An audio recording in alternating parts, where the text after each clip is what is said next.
Shinamgina ideal planirovkadagi ta'mirdan chiqqan ushbu 3 xonali kvartiramizni hozir sizga qisqa video obzorini ko'rsatib o'tamiz. 3 xonali kvartiramizni mana shunaqa oppoq Atacento'da ta'mirdan chiqqan mehmonxonasida turibmiz.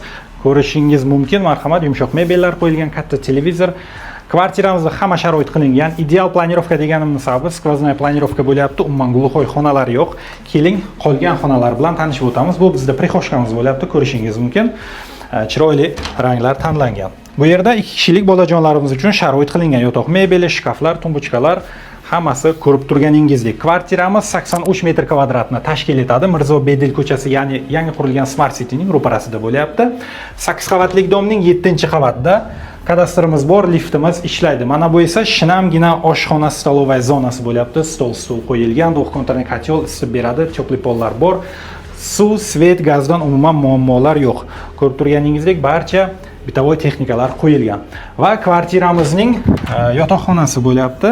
Marhamat, yotoqxonada ham chiroyli mana shunday mebellar qilib, sharoitlar qilib qo'yilgan. Undan tashqari 3 ta xonamizda issiqlik radiatorlari ham isitib beradi.